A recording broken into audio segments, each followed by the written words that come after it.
ನೀವು follow up ಮಾಡ್ರಿ. Hand writing ಇದೊಂದು ನಮ್ಮ ಸ್ಟೂಡೆಂಟ್ ಲೈಫ್ ನಲ್ಲಿ ದೊಡ್ಡ ಸಮಸ್ಯೆ. ಹ್ಯಾಂಡ್ ರೈಟಿಂಗ್ ಟೆಕ್ನಿಕ್ಸ್ ನೀವು ಯೂಸ್ ಮಾಡ್ಬೇಕ್ರಿ. ಟೆಕ್ನಿಕ್ಸ್ ಯೂಸ್ ಮಾಡಿದ್ರ ಹ್ಯಾಂಡ್ ರೈಟಿಂಗ್ 10 ನಿಮಿಷ ಒಳಗೆ ಟೋಟಲ್ ರೈಟಿಂಗ್ ಚೇಂಜ್ ಆಗ್ತದೆ.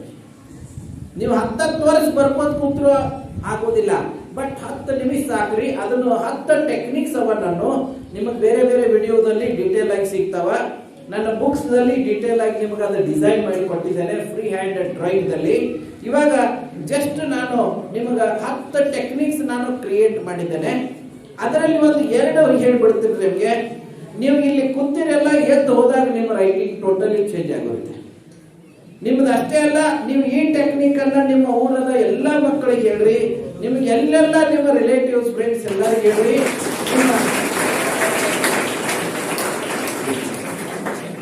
ನಮಸ್ಕಾರ ಸರ್. ಎಸ್, ಇವಾಗ ನಾನು ಹ್ಯಾಂಡ್ ರೈಟಿಂಗ್ ಟೆಕ್ನಿಕ್ಸ್ 10 ಇವೆ, ಅದರಲ್ಲಿ ಒಂದು 2 ಹೇಳಿಬಿಡ್ತೇನೆ. ನಿಮ್ಮ ಟೋಟಲಿ ರೈಟಿಂಗ್ 5 ಮಿನಿಟ್ಸ್ ಅಲ್ಲಿ ನಿಮ್ಮ ರೈಟಿಂಗ್ ಚೇಂಜ್ ಆಗುತ್ತೆ. ಸುಮ್ಮನೆ 10 ವರ್ಷ ಬರ್ಬೋದು ಕೂತ್ರು ಪ್ರಯೋಜನ ಇಲ್ಲ. ಅದಕ್ಕೆ ದಯವಿಟ್ಟು ಇದು ನನ್ನ ಹೇಳೋ ಟೆಕ್ನಿಕ್ಸ್ ಜಗತ್ತದ ಎಲ್ಲಾ ಭಾಷೆಗಳಿಗೆ ಅನ್ವಯಿಸ್ತದ. ಆಲ್ ಸಬ್ಜೆಕ್ಟ್, ಎಲ್ಲ ಸಬ್ಜೆಕ್ಟ್ ಗಳಿಗೆ ಈ ಟೆಕ್ನಿಕ್ ಅನ್ವಯಿಸ್ತವೆ. ಇದು ನಾನು ಸ್ವತಃ ಕ್ರಿಯೇಟ್ ಮಾಡಿದ್ದೇನೆ. ಸಿಂಪಲ್ ಇದೆ. ನಿಮಗೆ 5 ನಿಮಿಷ ನಂತರ ಅನಿಸ್ತದ, ಹೌದಲ್ಲ ನನಗೂ ಗೊತ್ತಿತ್ತಲ್ಲ, ಇದು ನಾನು ಮಾಡಬಹುದಾಗಿತ್ತಲ್ಲ ಅನ್ನಿಸ್ತದ. ಬಟ್ ಇಷ್ಟೇ ಚೇಂಜಸ್ ಅದ ನಾ ಹೇಳೋದ್ರಲ್ಲಿ, ನೀವು ಅನ್ಕೊಳ್ಳೋದ್ರಲ್ಲಿ. ಕೃತಿ ರೂಪದಲ್ಲಿ ತರಬೇಕು, ಕೃತಿ ರೂಪದಲ್ಲಿ ತರಬೇಕ್ರಿ ಈ ಎಲ್ಲಾ ಟೆಕ್ನಿಕ್ಸ್ ಅನ್ನ. ನಿಮ್ಮ ರೈಟಿಂಗ್ ಟೋಟಲಿ ಚೇಂಜ್ ಆಗ್ತದ.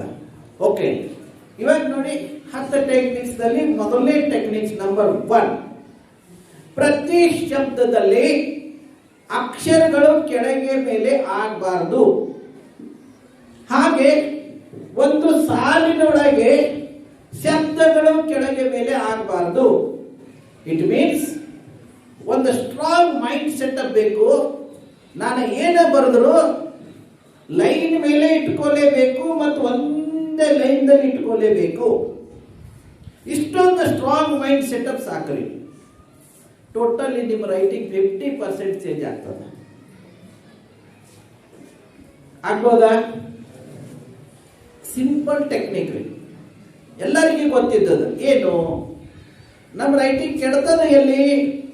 ಪ್ರತಿ ಶಬ್ದದಲ್ಲಿ ಅಕ್ಷರಗಳು ಕೆಳಗೆ ಮೇಲೆ ಆಗೋದ್ರಿಂದ, ಹಾಗೆ ಒಂದು ಸಾಲಿನೊಳಗ ಶಬ್ದಗಳ ಕೆಳಗೆ ಮೇಲೆ ಆಗೋದ್ರಿಂದ ಅಲ್ಲಿ ಲೈನ್ಸ್ ಇರ್ತವೆ. ಆ ಲೈನ್ ಕೂಡ ನಾವು ಕೇರ್ ಮಾಡೋದಿಲ್ಲ, ಎಡವ ಬರ್ಕೋತ ಹೋಗ್ತೀವಿ, ರೈಟಿಂಗ್ ಫೇಲ್ ಆಗ್ತದ. ಜಸ್ಟ್ ಸ್ಟ್ರಾಂಗ್ ಮೈಂಡ್ ಸೆಟಪ್ ಏನ್ ಬೇಕು? ಎಡವ ಬರೀ ಬದಲಾಗಿ ಒಂದೇ ಲೆವೆಲ್ ಬರಲೇಬೇಕನ್ನುವಂತ ಸ್ಟ್ರಾಂಗ್ ಮೈಂಡ್ ಸೆಟಪ್ ಸಾಕು. 50% ನಿಮ್ಮ ರೈಟಿಂಗ್ ಚೇಂಜ್ ಆಗ್ತದ ವಿತೌಟ್ ಪ್ರಾಕ್ಟೀಸ್. ನಂಬರ್ 1. ನಂಬರ್ 2, ಪ್ರತಿ ಶಬ್ದದಲ್ಲಿ ಅಕ್ಷರಗಳನ್ನ ಸಮೀಪ ದೂರ ಮಾಡಬಾರದು. ಟಚ್ ಅಂತೂ ಆಗ್ಲೇಬಾರದು. ಇವಾಗ ಕರ್ಸಿವ್ ಬ್ಯಾನ್ ಮಾಡಿದ್ದಾರೆ. ಅದು ಪ್ರಾಬ್ಲಮ್. ಕರ್ಸಿವ್ ದೋಷ ಇಲ್ಲ. ಕರ್ಸಿವ್ ಒಳ್ಳೆ ರೈಟಿಂಗ್ ಇಂಗ್ಲಿಷ್ ಬರೀಲಿಕ್ಕೆ ಎಲ್ಲರಿಗೂ ಬರುತ್ತೆ. ರನ್ನಿಂಗ್, ಕರ್ಸಿವ್ ಎಲ್ಲ ಒಂದೇ. ಮತ್ತೆ ಇನ್ನೊಂದು ದಯವಿಟ್ಟು ನೆನ್ಪಿಡ್ಕೋಬೇಕು, ಕೇವಲ ರನ್ನಿಂಗ್ ರೈಟಿಂಗ್ ಅಂದ ಕೂಡಲೇ ಇಂಗ್ಲಿಷ್ ಕಷ್ಟ ಅದಪ್ಪ ಅಂತ ತಿಳ್ಕೋಬೇಡ್ರಿ. ಕನ್ನಡ ಕೂಡ 90% ರನ್ನಿಂಗ್ ರೈಟಿಂಗ್ ಅದ ರೀ. ಅಂದ್ರೆ ಮತ್ತೆ ರನ್ನಿಂಗ್ ಅಂದ್ರೆ ಏನು? ಕೈ ಎತ್ತಲಾರದ ಅಕ್ಷರ ಪೂರ್ತಿ ಆಗ್ಬೇಕ್ರಿ. ಅದಕ್ಕೆ ರನ್ನಿಂಗ್ ಅಂತೀವಿ ನಾವು. ಕಟ್ ಆಗಬಾರ್ದು ಅಂತ. ಇವಾಗ ಒಂದು ಕನ್ನಡದಲ್ಲಿ ನೋಡ್ರಿ, ನಾವು ಇಲ್ಲಿಂದ ಸ್ಟಾರ್ಟ್ ಮಾಡ್ತೀವಿ, ಹೀಗೆ ಬರ್ತೀವಿ, ಇಲ್ಲಿ ಬರ್ತೀವಿ, ಟರ್ನ್ ಮಾಡ್ತೀವಿ, ಇಲ್ಲಿ ಬಂದು ಹೀಗೆ ಬಂದು ಪೂರ್ತಿ ಮಾಡ್ತೀವಿ. ಕಂಪ್ಲೀಟ್ ಆಗ್ತದ. Running, that is also running style. ಕೇವಲ ಇಂಗ್ಲಿಷ್ ತಲೆ ಓಡಬಾರ್ದು. ಎಲ್ಲ ರೈಟಿಂಗ್ ಮ್ಯಾಕ್ಸಿಮಮ್ ರನ್ನಿಂಗ್ ಸ್ಟೈಲ್ ನಲ್ಲಿ ಬರಲಿ.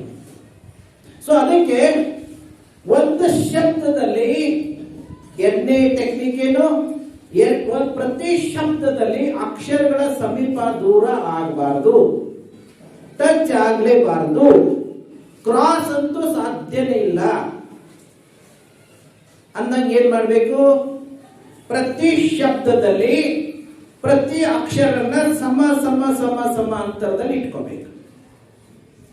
ಹಾಗೆ ಒಂದು ಸಾಲಿನ ಒಳಗೆ ಶಬ್ದಗಳನ್ನು ಸಮ ಸಮ ಸಮ ಅಂತರದಲ್ಲಿ ಇಟ್ಕೋಬೇಕು.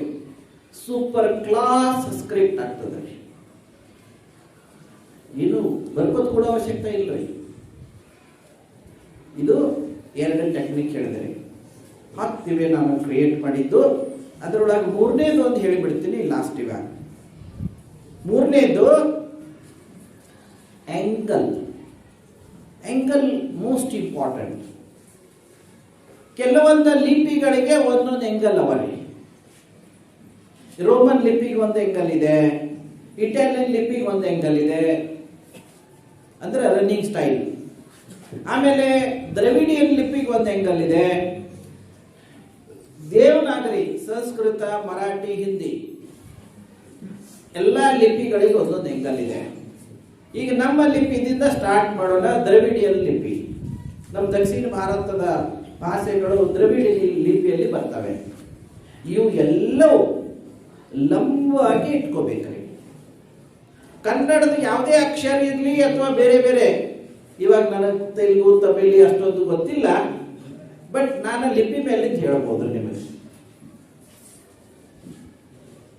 ಹೋಗ್ಲಿ, ಕನ್ನಡಕ್ಕಂತೂ 100% ಹೇಳ್ಕೊಡ್ತೀನಿ. ಕನ್ನಡದ ಯಾವುದೇ ಅಕ್ಷರ ನೀವು ಲೆಫ್ಟ್ ರೈಟ್ ತೋದ್ರಿ ಅಂದ್ರೆ ಆ ಅಕ್ಷರ ಫೇಲ್ ಆಗ್ತದೆ. ಮತ್ತು ಅನಾವಶ್ಯಕವಾಗಿ ಗಂಟುಗಳು ಮಾಡಬಾರ್ದು. ಅದನ್ನ ನಾವು ಕಂಪಲ್ಸರಿ ಲಕ್ಷ್ಯ ಇಡ್ಬೇಕ್ರಿ. ಇವಾಗ ದ ಬರೀದ ನೋಡಿ, ದ ಇಲ್ಲಿ ಬರೆಯುವಾಗ ಇಲ್ಲಿಂದ ಸ್ಟಾರ್ಟ್ ಮಾಡ್ತೀವಿ, ಇಲ್ಲಿ ಬರ್ತೀವಿ, ಇಲ್ಲಿ ಬಂದು ಯಾರೋ ಗಂಟು ಮಾಡ್ತಾರೆ, ಇಲ್ಲಿ ಬರ್ತಾರ್ರಿ. ಈ ಗೋಲಿ ಚಿಕ್ಕದಿರ್ತದೆ, ಇದನ್ನ ದೊಡ್ಡದು ಮಾಡ್ತಾರೆ. ಇಲ್ಲಿ ಮೇಲ್ ಬಂದ ಮಕ್ಕಳು ಗಂಟು ಮಾಡ್ತಾವ್ರಿ, ಹಿಂಗೆ ಲೈನ್ ಹೊಡೆದು 2 ಆಗ್ತಾವ್ರಿ. ಆಮೇಲೆ ಈ ಕಡೆ ಸಿಗ್ತಾರೆ ನೋಡ್ರಿ. ರಾಂಗ್ಲಿ ಬರೀದು ಹೆಚ್ಚು ಸಮಯ ತೋತದ. ಸರಿ ಅಕ್ಷರ ಯಾವಾಗಲೂ ಕಡಿಮೆ ಸಮಯ ತೋತದ. ಅದಕ್ಕೆ ದಯವಿಟ್ಟು ನೀವು ಒಂದು ಕೆಲಸ ಮಾಡಿ. ನಾವು ಸೆಕೆಂಡ್ ಇಯರ್ ಇದ್ದೀವಿ, ನಾವು ಫಸ್ಟ್ ಇಯರ್ ಇದ್ದೀವಿ, ನಾವು ಬಹಳ ದೊಡ್ಡವರು, ನಮ್ ಚಿಕ್ಕ 1ನೇ 2ನೇ ಕ್ಲಾಸ್ ಅಕ್ಷರಗಳು ಯಾಕೆ ನಮಗ್ ಬೇಕಪ್ಪ, LKG UKG ಅಂತ ದಯವಿಟ್ಟು ಅನ್ಕೋಬೇಡ್ರಿ. ಇವತ್ತು ಹೋಗಿ ಒಂದು ಅರ್ಧ ಗಂಟೆ ಸಮಯ ಕೊಡ್ರಿ ನಿಮ್ಮ ಮೂಲ ಅಕ್ಷರಗಳು ಬರೀಲಿಕ್ಕೆ. ಹೇಗೆ ಪ್ರಿಂಟೆಡ್ ಅವನ ಬುಕ್ ನಲ್ಲಿ ಹಾಗೆ ನನ್ನ ಅಕ್ಷರ ಇರ್ಬೇಕು. ನೀವು ಬರ್ಕೋದ್ ಕೂಡ ಅವಶ್ಯಕತೆ ಇಲ್ರಿ. ಅದರ correct size and shape and ಅದರ ಸ್ಟೈಲ್ ನೋಡ್ರಿ. ಒಂಚೂರು ಯೋಚನೆ ಮಾಡ್ಬೇಕ್ರಿ. ಇಷ್ಟು ಮಾಡಿದ್ರೆ ಸಾಕು. ಸರಿ ಅಕ್ಷರ ಯಾವುದು, ತಪ್ಪು ಅಕ್ಷರ ಯಾವುದು, ಎರಡನ್ನ ಕಂಡಿಡಿದ್ರೆ ಸಾಕು.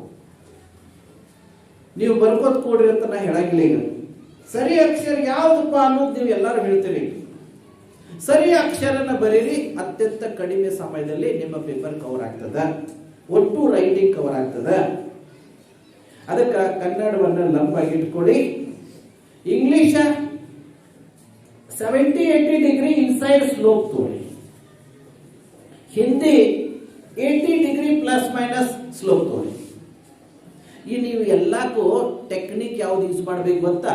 ಆಂಗಲ್ಕ ಮತ್ತು ಅದನ್ನ ಪೇಪರ್ ಅನ್ನ ಹಿಡಿಲಿಕ್ಕೆ ನಾನು ಟೆಕ್ನಿಕ್ ಹೇಳೋದು ಕಬ್ಬ ಕತ್ತರಿಸುವುದು. Position and angle. ಕಬ್ಬ ಕತ್ತರಿಸುವ ಆಂಗಲ್ ರೀ. ನೋಡಿ, ಇಲ್ಲಿ ಇಟ್ಕೊಂಡು ನಮ್ಮ ಕಬ್ಬ ಕತ್ತರಿಸ್ಲಿಕ್ಕೆ ಆಗ್ತದೇನು? ಆಗುದಿಲ್ಲ. ಇಲ್ಲಿ ಇಟ್ಕೊಂಡು ಆಗ್ತದ? ಆಗುದಿಲ್ಲ. ಇಲ್ಲಿ ಈಚೆ ತೆಗೆದುಕೊಂಡ್ರೆ ಆಗ್ತದ? ಆಗುದಿಲ್ಲ. ನಿಮಗೆಲ್ಲರಿಗೂ ಗೊತ್ತು ಕಬ್ಬಿನ ಆಂಗಲ್ ಪೊಸಿಷನ್. ಮಧ್ಯದಿಂದ ಒಂಚೂರು ಬಲಕ್ಕಿರ್ಬೇಕು. ಆಮೇಲೆ ಇದು ಹೀಗೆ ರಿವರ್ಸ್ ತೊಂದ್ರೆ ಕತ್ತರಿಸ್ಲಿಕ್ಕೆ ಆಗ್ತದ? ಇಲ್ಲ. ಹೀಗೆ ಅಡ್ಡ ತೊಂದ್ರೆ ಈಸಿ ಆಗ್ತದ? ಇಲ್ಲ. ತಮಗೆಲ್ಲರಿಗೂ ಆಂಗಲ್ ಗೊತ್ತು. 70-80 ಡಿಗ್ರಿ ಕ್ರಾಸ್ ತಗೋಬೇಕು. ಮತ್ತೆ ಎಡಗೈ ಲೂಸ್ ಹಿಡಿದ್ರೆ ಆಗ್ತದ? ಇಲ್ಲ. ಸೂಪರ್ ಕ್ಲಾಸ್ ಕಟಿಂಗ್ ಆಗ್ತದ. ಎಡಗೈನಿಂದ ಸಪೋರ್ಟ್ ಸೂಪರ್ ಕ್ಲಾಸ್ ಇರಬೇಕು. 70-80 ಡಿಗ್ರಿ ತೋರಿ ಫಸ್ಟ್ ಕ್ಲಾಸ್ ಕಟಿಂಗ್ ಆಗ್ತದ. ಈ ರೈಟಿಂಗ್ ಎಲ್ಲೇ ನಮ್ಮ ಕಬ್ಬ ಕತ್ತರಿಸೋರಿಗೆ ಗೊತ್ತಾದ್ರೆ ರೀ, ನನ್ನಕ್ಕಿಂತ ತಮ್ಮಕ್ಕಿಂತ super class writing, super handwriting ಆಗ್ತದೆ. Am I right? ಬಹಳ ಚೆನ್ನಾಗಿ ಇರ್ತಾರೆ ಕಬ್ಬ ಕಡೆ ಅವರು. ಎಸ್, ಈಸಿ ಆಗ್ತದ್ರಿ. ಅದಕ್ಕೆ ಏನ್ ಮಾಡ್ಬೇಕಿನ್ನ ನಾವು ಬರವಣಿಗೆ ಮಾಡುವಾಗ ಇದನ್ನ ಆಂಗಲ್ ಮತ್ತು ಪೊಸಿಷನ್ ಹೇಗೆ ಯೂಸ್ ಮಾಡ್ಕೋಬೇಕು? ಪ್ಲೇನ್ ಸಪೋರ್ಟ್ ತಗೋಬೇಕು. ಎಡಗೈನಿಂದ ಮಧ್ಯದಿಂದ ಒಂಚೂರು ಬಲಕ್ಕೆ ತೋದು ಪ್ಲೇನ್ ಸಪೋರ್ಟ್ ತಗೋಬೇಕು. ಆಮೇಲೆ ದಪ್ಪ ಬರಿ ಬಾಲ್ ಪಾಯಿಂಟ್ ಪೇನ್ ತೋದ ಕನ್ನಡ ಬರೀತಿದ್ರ ಲಂಬ್ ಇಟ್ಕೋಬೇಕು ಆಂಗಲ್. ಮತ್ತು ಈ ಎಡಗೈ ಇರ್ತದಲ್ಲ, ಎಡಗೈಯದ ಈ ಮಧ್ಯ ಲೆವೆಲ್ದಲ್ಲಿ ಇಲ್ಲಿ ಲೂಸ್ ಹಿಡ್ಕೊಂಡು ಇಲ್ಲಿ ಬರಿಬಾರದು, ಇಲ್ಲಿ ಲೂಸ್ ಹಿಡಿದು ಇಲ್ಲಿ ಬರಿಬಾರದು, ಈಚೆಗೆ ಇಲ್ಲಿ ಹಿಡ್ಕೊಂಡು ಇಲ್ಲಿ ಬರಿಬಾರದು. ಎಷ್ಟೋ ಜನ ತಲೆ ಕೆಲ್ಕೊಂತ ಬರೆಯವ್ರದಲ್ಲ, ಸುಮ್ಮನೆ. ಇನ್ನು ಕೆಲವು ಜನ ಈ ಕೈಯನ್ನ ಖಾಲಿ ಇಟ್ಬಿಟ್ಟಿರ್ತಾರೆ, ಹಾಗೆ ಇತ್ಲಾಗ ಬರ್ತಿರ್ತಾರೆ. ಹೇಗೆ ಬರೆಯಕ್ಕಾಗ್ತದ್ರಿ? ನಾನು ಆಗ್ಲೇ ಹೇಳಿದೆ, ನನ್ನ ಮಕ್ಕಳು 100 ಮಾರ್ಕ್ಸ್ ವಿದಿನ್ 1 hour ಕವರ್ ಮಾಡ್ತಾರೆ. ಕೆಲವೊಂದು ಪೇಪರ್ಸ್ ಅರ್ಧ ಗಂಟೆಯಲ್ಲಿ ಕವರ್ ಮಾಡ್ತಾರೆ. ಇದು ಸುಮ್ಮನೆ ಅಲ್ರಿ. ಒಂದು ಸ್ಟಡಿ ಟೆಕ್ನಿಕ್ಸ್, ಇನ್ನೊಂದು ಕಡೆಗೆ ಸ್ವಂತದ ಮೇಲೆ ಕಾನ್ಫಿಡೆನ್ಸ್ ಬೇಕು. ತಲೆ ಹಾಕೋಬೇಡ್ರಿ, ಚೆನ್ನಾಗಿ ಸ್ಟಡಿ ಮಾಡ್ರಿ, ಟೆಕ್ನಿಕ್ಸ್ ಯೂಸ್ ಮಾಡ್ರಿ, ಹ್ಯಾಂಡ್ ರೈಟಿಂಗ್ ಟೆಕ್ನಿಕ್ ಯೂಸ್ ಮಾಡ್ರಿ. 100 ಮಾರ್ಕ್ಸ್ ಸಹಜವಾಗಿ ನೀವು ಕವರ್ ಮಾಡ್ತೀರ. ಯಾರಾದ್ರೂ ಮಾಡ್ತಾರೆ, ಒಂದಕ್ಕೊಂದು ಮ್ಯಾಚಿಂಗ್ ಅವರ್ ಎಲ್ಲ ಪಾಯಿಂಟ್ಸ್ ಇವು. ಸೊ ನೀವು ಈ ತರ ನೀವು ಫಾಲೋ ಅಪ್ ಮಾಡಿದ್ರೆ ಅಂದ್ರೆ ಒಂದು ಪ್ಲೇನ್ ಸಪೋರ್ಟ್ ಇಟ್ಕೋಬೇಕು, ಮಧ್ಯ ಲೆವೆಲ್ನಲ್ಲಿ ದಪ್ಪ ಬರೀ ಬಾಲ್ ಪಾಯಿಂಟ್ ಪೆನ್ ತಗೋಬೇಕು. ಇಂಕ್ ಪೆನ್ ಬೇಡ್ರಿ, ಇಂಕ್ ಪೆನ್ ಅಂತೂ ಇವು ಹುಗಿಯೋದು ಬಿಡ್ರಿ ತೊಂದ್ರೆ ಇಲ್ಲ. ಅದಕ್ಕೆ ಶಾರ್ಪ್ ಎಜ್ ಇರ್ತದ, ಅದು ಟರ್ನ್ ಆಗೋದಿಲ್ಲ ಎಲ್ಲ ಆಂಗಲ್ದಲ್ಲಿ.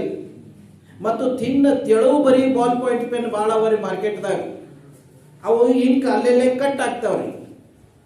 ಒಂಚೂರು ದಪ್ಪ ಬರೀ ಬಾಲ್ ಪಾಯಿಂಟ್ ಪೇನ್ ತೊಂದು ನೀವು ಬರೆದ್ರೆ ಆಂಗಲ್ ಟೆಕ್ನಿಕ್ ಯೂಸ್ ಮಾಡಿದ್ರೆ ಮುತ್ ಇಟ್ಟಾಗ ಆಗ್ತಾವ್ರಿ ಅಕ್ಷರ. ಇದನ್ನು ಫಾಲೋ ಮಾಡ್ರಿ, ಸೂಪರ್ ಕ್ಲಾಸ್ ನಿಮ್ಮ ರೈಟಿಂಗ್ ಆಗ್ತದ. ಇನ್ನು ಉಳಿದೆಲ್ಲ ಲೆಕ್ಚರ್ ನನ್ನ ಯೂಟ್ಯೂಬ್ ದಲ್ಲಿ ನಿಮ್ಮ ಮತ್ತು ಡೀಟೇಲ್ ಆಗಿ ಸಿಗ್ತಾವ, ಅದನ್ನು ಫಾಲೋ ಅಪ್ ಮಾಡ್ರಿ. ನನ್ನ ಬುಕ್ಸ್ ನಲ್ಲಿ ಕೂಡ ಇವೆ, ಅವನ್ನ ನೀವು ಫಾಲೋ ಅಪ್ ಮಾಡ್ಬೋದು. ಜೊತೆಗೆ ಇಂಥ ಬಹಳಷ್ಟು ಥಿಂಗ್ಸ್ ಅನ್ನ, ಬಹಳಷ್ಟು ವಿಷಯಗಳಲ್ಲಿ, ಎಲ್ಲ ವಿಷಯಗಳಲ್ಲಿ ನಾನು ಅವನ್ನೆಲ್ಲ ನಿಮಗೆ ಕೊಡ್ತಾ ಇದ್ದೇನೆ. ನೀವು ನನ್ನ ಯೂಟ್ಯೂಬ್ ಚಾನಲ್ ಅನ್ನ ಫಾಲೋ ಅಪ್ ಮಾಡ್ರಿ. ಸ್ವತಃ ನೀವ ಏನ್ 24 hours ದಲ್ಲಿ ಬೇಕಾದಾಗ ನೀವು ಅಪ್ಲೈ ಮಾಡ್ಬೋದು. ನನ್ನ YouTube channel free of cost ಅದ. ನಿಮಗೆ ಇನ್ನೊಂದು ಹೇಳಿ ಬಯಸ್ತೀನಿ, ಲಾಸ್ಟ್ ಒಂದು ವಾಕ್ಯ ರಚನೆ ಮಾಡೋದು ಅಂತ ಹೇಳೋದು. ಇಂಗ್ಲಿಷ್ ವಾಕ್ಯ ರಚನೆ ಮಾಡೋದು ಒಂದು ದೊಡ್ಡ ಸಮಸ್ಯೆ ಅದ. ನಾನು ಒಂದು 2 ಗುರುತ ಹೇಳ್ತೇನೆ. ನಿಮ್ಮ 1ನೇ ಕ್ಲಾಸ್ ಮಕ್ಕಳ, ಕನ್ನಡ ಮೀಡಿಯಂ ಮಕ್ಕಳ 10 ನಿಮಿಷದಾಗ 100 ವಾಕ್ಯ ಮಾಡ್ತಾವ್ರಿ. ನೀವಂತೂ ಬಿಡಿ, ಬೇಕಷ್ಟು ವಾಕ್ಯ ಮಾಡ್ತೀರಾ. ಒಂದು ಟೆಕ್ನಿಕ್ ಹೇಳ್ತೇನೆ ಜಸ್ಟ್ ನಾನು. ಇವಾಗ ವಿಚಿತ್ರ ಅಂದ್ರೆ ನಮ್ಮ ಎಲ್ಲಾ ಗ್ರಾಮರ್ ಬುಕ್ಸ್ ದಲ್ಲಿ, ನಮ್ಮ ಇಂಡಿಯನ್ಸ್ ಇರ್ಬೋದು, ಫಾರಿನರ್ ಗ್ರಾಮರ್ ಬುಕ್ ದಲ್ಲಿ ಇರ್ಬೋದು, ವಾಕ್ಯ ರಚನೆ ಇದೇ ಲೆಸನ್ ದಲ್ಲಿ ಆಗ್ತದೆ, ಇದೇ ಪಾಠದಲ್ಲಿ ಆಗ್ತದೆ ಅಂತ ಹೇಳಿ ಯಾರು ಎಕ್ಸ್ಪ್ಲೈನ್ ಮಾಡಿಲ್ಲ. ನಾನು 1 ಅಲ್ಲ 2 ಅಲ್ಲ ಸಾವಿರಾರು ಬುಕ್ಸ್ ಓದಿದ್ದೆ, ಗ್ರಾಮರ್ ಬುಕ್ಸ್. 30 ವರ್ಷ ಕಷ್ಟಪಟ್ಟು ಸ್ಟಡಿ ಮಾಡಿದೆ. ಅವಾಗ ಹೋಗಿ ನನಗೊಂದು ಫಾರ್ಮುಲಾ ಸಿಕ್ತ್ರಿ. ಆಮೇಲೆ ನಾನು ಬುಕ್ಸ್ ಬರೀಲಿಕ್ಕೆ ಸ್ಟಾರ್ಟ್ ಮಾಡಿದೆ. ನಾನು ಎಲ್ಲ ಸ್ಕೂಲ್ ಕಾಲೇಜಲ್ಲಿ ಹೋಗಿ ನಮ್ಮ ಟೀಚರ್ಸ್ ರಿಕ್ವೆಸ್ಟ್ ಮಾಡಿ ನಾನು ಹೇಳ್ತೀನಿ, ಸರ್ ಈ ಪಾಠ ಹೀಗಿದೆ. ಟೋಟಲಿ ಇನಿಕ್ಯೂ ಅನ್ಸುತ್ತೆ ಅವ್ರಿಗೆ. ಬರೀ 5 ನಿಮಿಷದಲ್ಲಿ ಟೀಚರ್ಸ್ ಹೇಳ್ತಾರ ಸ್ವಖುಷಿಯಿಂದ, ಸರ್ ಇದು ನಮಗೆ ಬೇಕಾಗಿತ್ತು ಅಂತ ಹೇಳಿ. ಇವಾಗ ನಿಯರ್ಲಿ ಲಕ್ಷಾಂತರ ನನ್ನ ಬುಕ್ಸ್ ಅನ್ನ ಎಲ್ಲ 3 ರಾಜ್ಯದಲ್ಲಿ, ಕರ್ನಾಟಕ, ಮಹಾರಾಷ್ಟ್ರ, ಗೋವಾ ಎಲ್ಲ ಕಡೆ ಮಕ್ಕಳು ಓದ್ತಾ ಇದ್ದಾರೆ. ಹೈಯೆಸ್ಟ್ 2 ಸ್ಟೇಟ್ ನಲ್ಲಿ, ಕರ್ನಾಟಕ ಅಂತೂ ನಿಯರ್ಲಿ 90%. ಟೀಚರ್ಸ್ ಬಹಳ ಖುಷಿಯಿಂದ ನಮ್ಮ ಬುಕ್ಸ್ ಅನ್ನ ಫಾಲೋ ಮಾಡ್ತಾರೆ, ಯೂಸ್ ಮಾಡ್ತಾ ಇದ್ದಾರೆ, ಇನ್ಸ್ಪೈರ್ ಮಾಡ್ತಾ ಇದ್ದಾರೆ ಮಕ್ಕಳಿಗೆ. ನಾನು ಹೇಳೋದು, ವಾಕ್ಯ ರಚನೆ ಹಾಗೂ ಪಾಠ ನೀವು ಅರ್ಥ ಮಾಡ್ಕೊಂಡ್ರಿ ಅಂದ್ರೆ ನಿಮಗೆ ಯಾವ ಬೇಕಾದ ಭಾಷೆ ಕಾನ್ಫಿಡೆಂಟ್ಲಿ ಬರ್ತದ. ವಾಕ್ಯ ರಚನೆ ಮಾಡಲಿಕ್ಕೆ ಪಾಠ ಇದೆ, ನೌನ್ ಕೇಸಸ್, ನಾಮ ವಿಭಕ್ತಿಗಳು 8 ವಿಭಕ್ತಿಗಳವರೆ. ನಾನು 4 ಭಾಷೆ ಗ್ರಾಮರ್ ಸ್ಟಡಿ ಮಾಡಿದ್ದೇನೆ, ಕನ್ನಡ, ಮರಾಠಿ, ಹಿಂದಿ, ಇಂಗ್ಲಿಷ್. ಈಗ ಮತ್ತೆ ಬೇರೆ ಒಂದು 16 ಭಾಷೆ ಲೈಟ್ಲಿ ಒಂದು ಸ್ವಲ್ಪ ಅರ್ಥ ಮಾಡ್ಕೊಂಡೇನೆ. ಇನ್ನು ಕೆಲವೊಂದು ಭಾಷೆಗಳಿಗೆ ಪ್ಲಾನ್ ಮಾಡ್ತಾ ಇದ್ದೇನೆ. 8 ವಿಭಕ್ತಿ ಪ್ರತ್ಯಯಗಳಲ್ಲೇ ಜಗತ್ತದ ಯಾವುದೇ ಭಾಷೆ ಇರಲಿ, ನನ್ನ ಒಂದು ಸ್ಟಡಿ ಮೇಲೆ ಹೇಳ್ಬೋದು, ನನ್ನ ಅನುಭವದಲ್ಲಿ ಹೇಳ್ಬೋದು, ಜಗತ್ತದ ಎಲ್ಲಾ ಭಾಷೆಗಳಿಗೆ ಈ ನಾವು ಕೇಸಸ್ ಅಥವಾ ನಾಮ ವಿಭಕ್ತಿಗಳ ಪಾಠ ಅರ್ಥ ಮಾಡ್ಕೊಂಡ್ರೆ ಯಾವ ಬೇಕಾದ ಭಾಷೆಯಲ್ಲಿ ನಾವು ಜಂಪ್ ಮಾಡಬಹುದು. ಒಂದು ಉದಾಹರಣೆ ಹೇಳ್ತೇನೆ ಅದರ ನಿಮಗೆ. ಚತುರ್ಥಿ ವಿಭಕ್ತಿ ಕನ್ನಡದಲ್ಲಿ ಗೆ ಕೆ ಪ್ರತ್ಯಯನ್ನ ಯೂಸ್ ಮಾಡ್ತೀವಿ. ನೋಡಿ ವಾಕ್ಯ ರಚನೆ ಹೇಗಾಗ್ತದ, ಟೆನ್ಸ್ದಲ್ಲಿ ವಾಕ್ಯ ರಚನೆ ಆಗುವುದಿಲ್ಲರಿ. ನಾನು ಹಾಗೆ ತಿಳಿದಿದ್ದೆ ಮುಂಚಿತವಾಗಿ. ಇದನ್ನು ಬೆನ್ನಟ್ಟಿದಾಗ 25-30 ವರ್ಷ ನಾನು ಅದಕ್ಕೆ ಬೆನ್ನಟ್ಟಿದಾಗ ಆಗ ಹೋಗಿ ಒಂದು ಫಾರ್ಮುಲಾ ಸಿಗ್ತದೆ. ಆಗ ಯಾವ ಪಾಠ ಎದಕ್ಕೆ ಯೂಸ್ಫುಲ್ ಇದೆ ನನಗೆ ಗೊತ್ತಾತ್ರಿ. ಸೊ ಆಗ ನಾನು ವಿಚಾರ ಮಾಡಿದೆ, ನಾನು ಇಷ್ಟ ರಾತ್ರಿಯಾಗಲ್ಲ ಇಷ್ಟು ಕಷ್ಟಪಟ್ಟು ಓದೋನು ಇಷ್ಟು ಬೆನ್ನಟ್ಟವನು ಅಂದ್ರೆ ನನಗೆ ಈ ಪರಿ ಆಗ್ತದ ಅಂದ್ರ ಸರ್ವಸಾಮಾನ್ಯ ಹೋಗೋರಿಗೆ ಏನಾಗಬಹುದು, ಸಿಗುದೇ ಇಲ್ಲ. ಅದಕ್ಕಂತೇಳಿ ನಾನು ಬುಕ್ಸ್ ಬರೀಲಿಕ್ಕೆ ಸ್ಟಾರ್ಟ್ ಮಾಡಿದೆ. ಸೊ ಒಂದು ಚತುರ್ಥಿ ವಿಭಕ್ತಿಯಲ್ಲಿ ಕನ್ನಡದಲ್ಲಿ ಗೆ ಕೆ ಪ್ರತ್ಯಯ ಜಸ್ಟ್ ಉದಾಹರಣೆಗೆ ನಾನು ಶಾಲೆಗೆ ಹೋಗುತ್ತೇನೆ, ಹೊಲಕ್ಕೆ, ನೀರಿಗೆ, ಕೆಲಸಕ್ಕೆ, ಊರಿಗೆ, ಬೆಳಗಾಮಕ್ಕೆ, ಗೋಕಾಕಕ್ಕೆ, ಕಲ್ಲೋಳಿಗೆ, ಗೆ ಕೆ ಗೆ ಕೆ ಗೆ ಎಲ್ಲೆಲ್ಲಿ ಬರ್ತದಲ್ಲ ಅದು ಚತುರ್ಥಿ ವಿಭಕ್ತಿ ನಾಮ. ಅದಕ್ಕೆ ಪ್ಯಾರಲಲ್ ಆಗಿ ಇಂಗ್ಲಿಷ್ ನಲ್ಲಿ ಆ ಚತುರ್ಥಿ ನಾಮ ಪದದ ಆದ್ಯ ಶಬ್ದ ಆಗಿ TO2 ಬರ್ತದ. ಆದ್ಯ ಶಬ್ದ ಆಗಿ ನೋಡಿ, ನಾವು ನೌನ್ಸ್ ದಲ್ಲಿ TO2 ಬರ್ತದ ಅಂದ್ರ ಸಾಮಾನ್ಯವಾಗಿ ಇಲ್ಲೆಲ್ಲಿ ಬರ್ತದ್ರಿ ನೌನ್ಸ್ ಒಳಗಂತ ಎಲ್ಲ ಬರೋದು ಪ್ರಿಪೋಸಿಷನ್ ಕಂಜಂಕ್ಷನ್ ದಲ್ಲಿ ಅಂತ ಹೇಳಿ. ಹಾಗಿಲ್ರಿ, TO2 ಎರಡೇ ಅಕ್ಷರ ಶಬ್ದ, ಜಗತ್ತಿನಲ್ಲಿ ಹೈಯೆಸ್ಟ್ ಯೂಸ್ ಆಗೋ ಶಬ್ದ. ನೌನ್ಸ್ ದಲ್ಲಿ ಬರ್ತದ, ವರ್ಬ್ ದಲ್ಲಿ ಬರ್ತದ, ಡೈರೆಕ್ಟ್ಲಿ ಇಂಡೈರೆಕ್ಟ್ಲಿ ಅಡ್ವರ್ಬ್ ದಲ್ಲಿ ಬರ್ತದ, ಪ್ರಿಪೋಸಿಷನ್ ಬರ್ತದ, ಕಂಜಂಕ್ಷನ್ ದಲ್ಲಿ ಬರ್ತದ. ನೋಡಿ ಎಲ್ಲೆಲ್ಲ ಬರುತ್ತೆ. ಅದಕ್ಕೆ ಜಗತ್ತಿನಲ್ಲಿ ಹೈಯೆಸ್ಟ್ ಯೂಸ್ ಆಗೋದು TO2 ಎರಡು ಅಕ್ಷರ ಶಬ್ದ. ಅದರ ಕೆಲಸ ಎಷ್ಟು ಮಾಡ್ತದ ನೋಡಿ. ನಾನು ಶಾಲೆಗೆ ಹೋಗುತ್ತೇನೆ, ಇಂಗ್ಲಿಷ್ ನಲ್ಲಿ ಹೇಗೆ ಹೇಳ್ತೀವಿ? Yes, very good. I go to school. ಅಲ್ಲಿ ಟು ತೆಗೆದ್ರೆ ವಾಕ್ಯ ಫೇಲ್ ಆತ್ರಿ, ಇಲ್ಲಿ ಗೆ ಕೆ ತೆಗೆದ್ರೆ ವಾಕ್ಯ ಫೇಲ್ ಆತ್ರಿ. ಇದು ಚತುರ್ಥಿ ವಿಭಕ್ತಿ. ಇನ್ನು ತಿರುಗಿ ಬರ್ಲಿಕ್ಕೆ ರಿವರ್ಸ್ ಪಂಚಮಿ ವಿಭಕ್ತಿ. ನಾನು ಶಾಲೆಯಿಂದ ಬರುತ್ತೇನೆ, I come from school. From ಇಲ್ಲಿ ಫ್ರಾಮ್ ಅಂದ ಕೂಡಲೇ ಪ್ರಿಪೋಸಿಷನ್ ದಲ್ಲಿ ಬರ್ತದ್ರಿ ಅಂತ ನಿಂತು ಬಿಡ್ತೀವಿ ನಾವು. ನಾನು ಅಷ್ಟೇ ತಿಳ್ಕೊತಿದ್ದೆ ಮುಂಚಿತವಾಗಿ. ಇದು ಪಂಚಮಿ ವಿಭಕ್ತಿಯಲ್ಲಿ ಪ್ರತ್ಯಯಾಗಿ ಬರುತ್ತೆ. ಆ ಪಂಚಮಿ ವಿಭಕ್ತಿಯ ನಾಮದ ಅತ್ಯ ಶಬ್ದ ಆಗಿ ಬರುತ್ತದ. ನೋಡ್ರಿ, I study from morning to evening, from 10 to 5. From ಎಲ್ಲೆಲ್ಲ ಫ್ರಾಮ್ ಟು ಯೂಸ್ ಮಾಡ್ತೀವ್ರಿ. ಅಲ್ಲೆಲ್ಲ ಚತುರ್ಥಿ ವಿಭಕ್ತಿ ಮತ್ತು ಪಂಚಮಿ ವಿಭಕ್ತಿಯಾಗಿ ನಾವು ಯೂಸ್ ಮಾಡ್ತೀವಿ. Yes yes. ಇಲ್ಲಿ ಸರ್ ಫ್ರಾಮ್ ಬರೋದು ಪಂಚಮಿಯಲ್ಲಿ. S S. ನೋಡಿ, ಇಲ್ಲಿ ನಾವು ಇಷ್ಟೆಲ್ಲ ಅಷ್ಟು ಎಲ್ಲ ಥಿಂಗ್ಸ್ ಅನ್ನ ನಾವು 8 ವಿಭಕ್ತಿಗಳನ್ನ ಸರಿಯಾಗಿ ಅರ್ಥ ಮಾಡ್ಕೊಂಡ್ರಿ ಅಂದ್ರೆ ನೀವು ಸರಿ ಕ್ರಮದಲ್ಲಿ ವಾಕ್ಯ ರಚನೆ ಮಾಡಬಹುದು. ಆಯ್ತಾ? ಇವು ಎಲ್ಲ ಸಿಗುತ್ತೆ ನಿಮಗೆ. ಅಷ್ಟು ಪ್ರತಿಯೊಂದಲ್ಲ ನಿಮ್ಗೆ 8 ವಿಭಕ್ತಿಗಳನ್ನ ಸರಿಯಾಗಿ ಅರ್ಥ ಮಾಡ್ಕೊಡ್ರಿ. 8 ವಿಭಕ್ತಿ ಕನ್ನಡದಲ್ಲಿ, ಅದಕ್ಕೆ ಪ್ಯಾರಲಲ್ ಆಗಿ ಇಂಗ್ಲಿಷ್ ನಲ್ಲಿ, ಹಾಗ ಪ್ಯಾರಲಲ್ ಆಗಿ ನೀವು ಹಿಂದಿ ಒಳಗೆ, ಅಥವಾ ನಿಮ್ದು ಯಾವ್ದೋ ಸಂಸ್ಕೃತಿ ಇದ್ರ, ಅಥವಾ ಮತ್ತೆ ಯಾವ್ದೋ ಮರಾಠಿ ಇದ್ರೆ, ಇವನ್ನ ಪ್ಯಾರಲಲ್ ಆಗಿ ನೀವು ಫಾರ್ಮೇಶನ್ ಮಾಡಿದ್ರೆ ಅಂದ್ರೆ ಸೂಪರ್ ಕ್ಲಾಸ್ ನಿಮ್ಗೆ ವಾಕ್ಯಗಳ ರಚನೆ ಆಗಿ ಬರ್ತವೆ. ಅಷ್ಟು ಎಲ್ಲ ಕರೆಕ್ಟ್ ಆಗಿ ನಿಮಗೆ ಫಾರ್ಮೇಶನ್ ಆಗಿ ಸಿಗ್ತದೆ. ಆಮೇಲೆ ಇಲ್ಲಿ ರಚನೆ ಆದದ ವಾಕ್ಯನ ತಕೊಂಡು ನೀವು ಟೆನ್ಸ್ ನಲ್ಲಿ ಹೋಗಿ ಅಲ್ಲಿ ಆಕ್ಟಿವ್, ಪ್ಯಾಸಿವ್, ಡೈರೆಕ್ಟ್, ಇಂಡೈರೆಕ್ಟ್ ಎಲ್ಲದರಲ್ಲಿ ಅಲ್ಲಿ ಫಾರ್ಮೇಶನ್ ಮಾಡಬಹುದು. ಬಹಳಷ್ಟು ಥಿಂಗ್ಸ್ ಅವರಿ. ಸೊ ಇದು ನಿಮಗೆ ವಾಕ್ಯ ರಚನೆಗಳ ಮಾಡಲಿಕ್ಕೆ ಹೆಲ್ಪ್ಫುಲ್ ಆಗ್ತದ.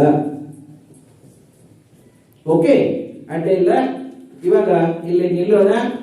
ನಾವು ಸಾಮಾನ್ಯವಾಗಿ ನಾನು ನಿಮಗೆ ಬೇರೆ ಬೇರೆ ಸ್ಟಡಿ ಮೆಥಡ್ಸ್, ಟೆಕ್ನಿಕ್ಸ್, ಟ್ರಿಕ್ಸ್ ಹೇಳಿದ್ದೇನೆ. ತಾವು ದಯವಿಟ್ಟು ಫಾಲೋ ಅಪ್ ಮಾಡಲಿಕ್ಕೆ ಪ್ರಯತ್ನ ಮಾಡಿ. ಡೆಫಿನೆಟ್ಲಿ ನಿಮ್ಮ ಸ್ಟಡಿ ನಿಮಗೆ ಹೆಲ್ಪ್ಫುಲ್ ಆಗ್ತದ. ಇವನ್ನೆಲ್ಲ ನೀವು ಫಾಲೋ ಅಪ್ ಮಾಡಿ. ಸೂಪರ್ ಕ್ಲಾಸ್ ನೀವು ಅಷ್ಟೇ ಅಲ್ಲದ ನಿಮ್ಮ ಎಲ್ಲ ಫ್ರೆಂಡ್ಸ್, ರಿಲೇಟಿವ್ಸ್, ನಿಮ್ಮ ಎಲ್ಲ ಜೂನಿಯರ್ಸ್, ಸೀನಿಯರ್ಸ್ ಎಲ್ಲರಿಗೂ ಇಂಥ ಥಿಂಗ್ಸ್ ಅನ್ನು ಹಂಚಿಕೊಳ್ಳಿ. ಅವರಿಗೆ ಎಲ್ಲ ಹೆಲ್ಪ್ಫುಲ್ ಆಗ್ತದ ಮತ್ತು ಡೆಫಿನೆಟ್ಲಿ ನೀವು ಮಾಡ್ತೀರಾ ಅಂತ ಹೇಳಿ ನಾನು ಒಂದು ಆಸೆ ಇಟ್ಕೊಂಡು ಈ ಪ್ರೋಗ್ರಾಮ್ ಅನ್ನ ಕ್ಲೋಸ್ ಮಾಡ್ತಾ ಇದ್ದೀನಿ. ನಮ್ಮ ಸಂಸ್ಥೆಯ ಚೇರ್ಮನ್ರು, ಆಮೇಲೆ ಸೆಕ್ರೆಟರಿ ಅವರು, ನಮ್ಮ ಅಡ್ಮಿನಿಸ್ಟ್ರೇಟರ್ ಗರ್ಗಟ್ಟಿ ಸರ್ ಅವರು ಮತ್ತು ನಮ್ಮ CRP ಸರ್ ಬಂದಿದ್ದಾರೆ, ಪ್ರಿನ್ಸಿಪಾಲ್ ಮೇಡಮ್ಸ್, ಎಲ್ಲ HM ಅವರು, ಅಷ್ಟು ಎಲ್ಲರೂ ತಾವೆಲ್ಲರೂ ಸೇರಿ ನನ್ನ ವಿಷಯಗಳನ್ನ, ನನ್ನ ವಿಚಾರಗಳನ್ನ ಇಲ್ಲಿ ಹಂಚಿಕೊಳ್ಳಿಕ್ಕೆ ಸಮಯ ಕೊಟ್ಟಿದ್ರಿ. I am very very thankful to one and all. Thank you.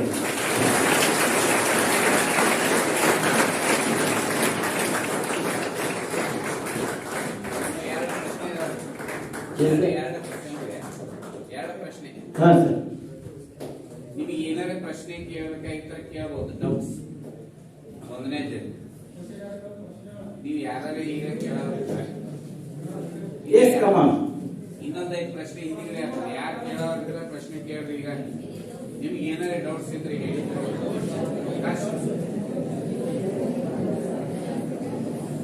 Any doubts? No doubt. ಒಂದು ನಿಮಿಷ ಟೈಮ್. ಟ್ರೈನ್ಯಾಗ ಹೋಗ್ತಿದ್ರೆ ಒಳಗೀಗ ಏನ್ ಡೌಟ್ಸ್ ಇದ್ರೆ ಕೇಳ್ರಿ. ಸರ್ ಒಳಗೆ ಕೇಳಬಹುದು. ಈ ಡೌಟ್ಸ್ ಈ ಅವಕಾಶಗಳು ಮಾತ್ರವೇ. ಸರ್ ಯಾರಿಗೆ? ಇದು ಎರಡನೇ ಪ್ರಶ್ನೆ ಏನಂದ್ರೆ, ಯಾರು ಒಬ್ರು ಹೇಳ್ತದೆ ಅಂತ ಅವ್ರು ಏನ್ ಹೇಳಿಲ್ಲ ನಿಮ್ಮ ಅಭಿಪ್ರಾಯ ಕನ್ಕ್ಲೂಷನ್ ಒಬ್ರು ಯಾರು ಹೇಳ್ಬೇಕು. ಅದಕ್ಕೂ ಇಲ್ಲ ಹೇಳಿದ್ರೆ ಅಂತ ಯಾರೇ ಒಬ್ರು ಯಾಕೆ ನಿಂತ ಅವ್ರು ಏನ್ ಈಗ ನಿಮ್ಗೆ ಹೇಳಿಲ್ಲ. ಸವಾ ತಾಸು ಏನೋ ಹೇಳಿದ್ರು, ದೀಡ್ ತಾಸುವರೆಗೆ ಏನ್ ಹೇಳಿದಾರು ಅದ್ರ ಬಗ್ಗೆ ಕನ್ಕ್ಲೂಷನ್ ಹೇಳ್ಬೇಕು. ಸಾಕು, 2 ನಿಮಿಷ. ಗಂಡು ಹುಡುಗರು ಎಲ್ಲ 1 ನಿಮಿಷ. ಸರ್ ಅವರು ಆಗ್ಲೇ ಒಂದು ನಾನು ಅಷ್ಟೊಂದು ಕೇರ್ಫುಲ್ ಆಗಿ ಕೇಳಿಲ್ಲ. ಅದ ದ್ವಿತೀಯ ವಿಭಕ್ತಿ ಅಂದ್ರಲ್ಲ ಸರ್? ಎಸ್ ಎಸ್, ದಸೆಯಿಂದ ಪಂಚಮಿ ದಸೆಯಿಂದ. ಎಸ್ ಎಸ್, ಪಂಚಮಿ ಅದು ದಸೆಯಿಂದ ಇಂದ ಹೇಳುದ್ರಲ್ಲಿ ಉಳಿದೋಯ್ತು. ನಾನು ಹೇಳುದು ಪಂಚಮಿ ವಿಭಕ್ತಿ ಮತ್ತು ದಸೆಯಿಂದ ಅನ್ಬೇಕಾಗಿತ್ತು. ಇಂದ ಅಂತ ಬಂತು. ಅಲ್ಲಿ ಇಟ್ಸ್ ಓಕೆ. ಬಾಯಿ ಇಂಗ್ಲಿಷ್ ನಲ್ಲಿ ಅಲ್ಲಿ ಬಾಯಿ ಬರ್ತದ.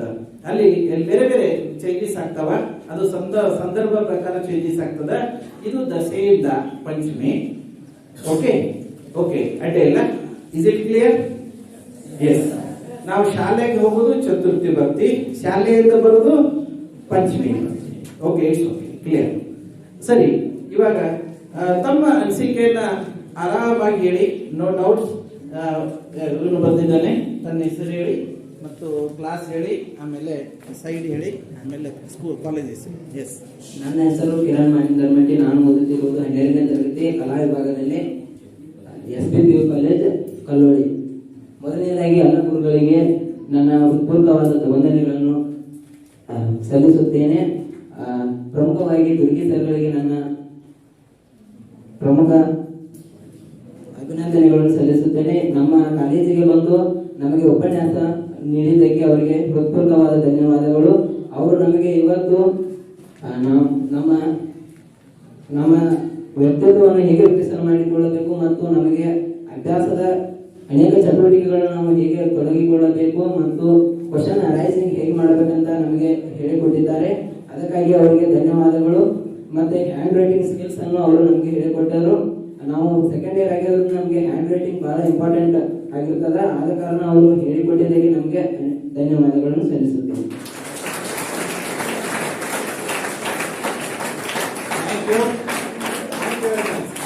ಬನ್ನಿ, ಯಾರಾದರೂ ಗರ್ಲ್ಸ್ ಗರ್ಲ್ ಸೈಡ್ ಇಂದ ಯಾರು ಬನ್ನಿ, ಯಾರಾದ್ರೂ ಬನ್ನಿ. Come on, quick, fast.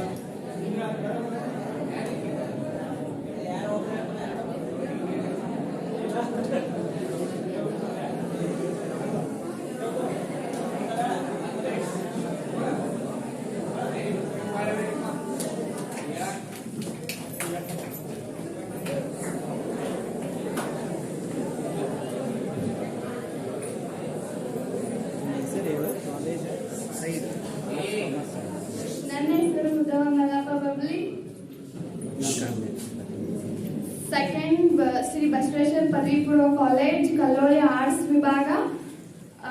ಮೊದಲನೇದಾಗಿ ವೇದಿಕೆ ಮೇಲೆ ಆಸೀನರಾದಂಥ ಎಲ್ಲ ಶಿಕ್ಷಕರು ಹಾಗೂ ಸಿಬ್ಬಂದಿಯವರಿಗೂ ನನ್ನ ಧನ್ಯವಾದಗಳು. ಹಾಗೆ ನಮಗೆ ಉಪನ್ಯಾಸ ನೀಡಿದ ಶ್ರೀ ಅಂಕುಶ್ ದುರ್ಗೆ ಅವರಿಗೂ ನನ್ನ ಧನ್ಯವಾದಗಳು. ಅವರು study tricks and hand writing improve ಎಲ್ಲವನ್ನು ಚೆನ್ನಾಗಿ ಹೇಳಿದ್ದಾರೆ. ಇವು ನಮಗೆ ತುಂಬ ಅಗತ್ಯವಾಗಿದ್ದವು. ಅವರಿಗೆ ನನ್ನ ಹೃದಯಪೂರ್ವಕ ಧನ್ಯವಾದಗಳು. Thank you.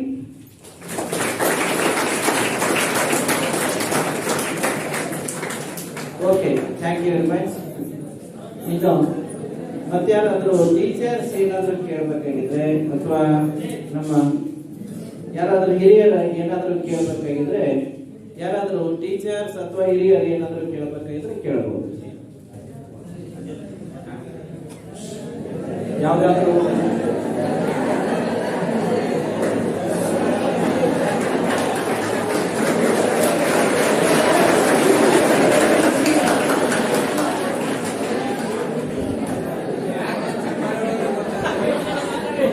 ಚಪ್ಪಾಳೆ ಯಾಕೆ ಬಡಿದ್ರೆ ಗೊತ್ತಾಗಿಲ್ಲ.